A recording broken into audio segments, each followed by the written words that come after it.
In today's third issue of the new Star Wars comic series that started earlier this year, Luke traveled back to Cloud City with Leia and Lando in an effort to regain the lightsaber he lost there during his duel with Darth Vader. However, as that storyline was set up, one of the more interesting aspects that's beginning to emerge in the series is the background of the Imperial task force that's pursuing the rebellion in the aftermath of the Battle of Hoth and Episode 5.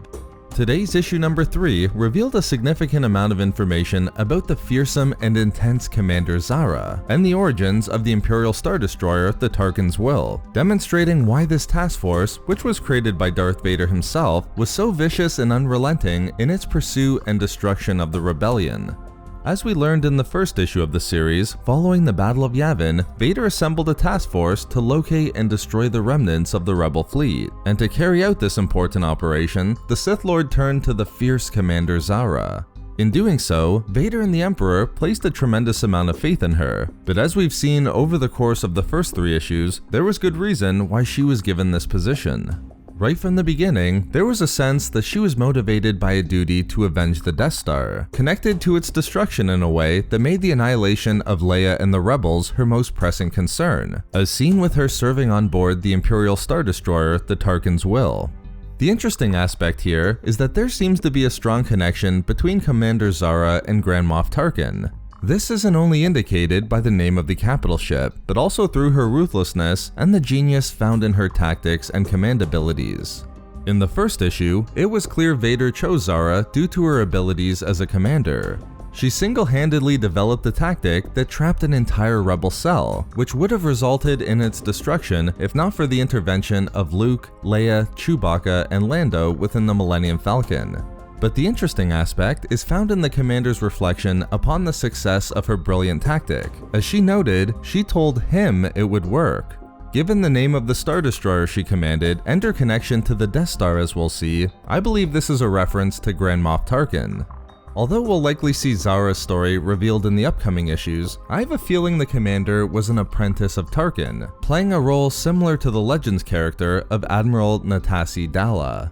In Legends, Admiral Dalla was Tarkin's protege, admired by the Grand Moff for her ruthlessness and her talent, both of which are unquestionable qualities of Commander Zahra as well.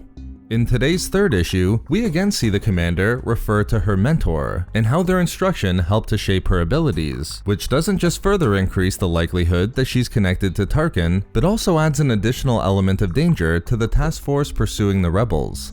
But as we learned in today's issue in the Star Wars comic series, the task force assembled by Vader to hunt down the remnants of the rebellion didn't only gain its viciousness and ferocity from its commander. The entire crew of the Tarkin's Will was focused on avenging the Death Star. Again seeing Commander Zahra and the Tarkin's Will carry out its mission by destroying the rebellion's 6th Division, we learn the background of the Star Destroyer and its crew.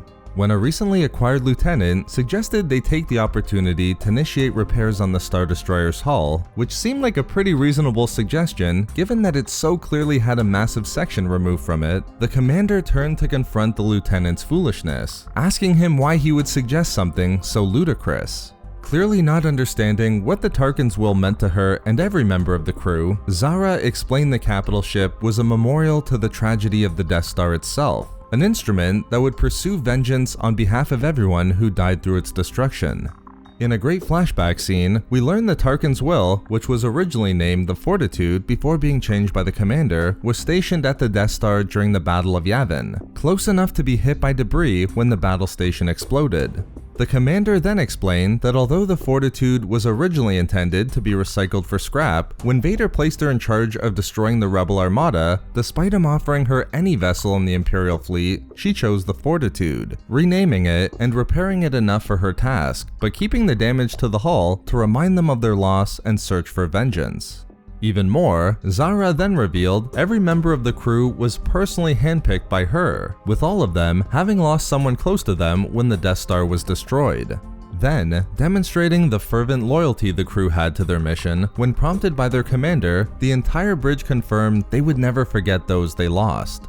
Although the first arc in the Star Wars comic series is slowly revealing Luke's search for the lightsaber he lost during his duel with Vader, and his journey to acquiring needed wisdom on his path to becoming a Jedi, the story of Commander Zahra and the Tarkin's Will is the one I'm perhaps most interested in.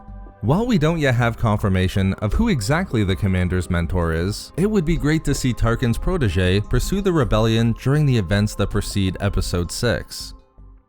So there we have it, the Imperial task force assembled by Vader and its unique motivation to avenge the Death Star.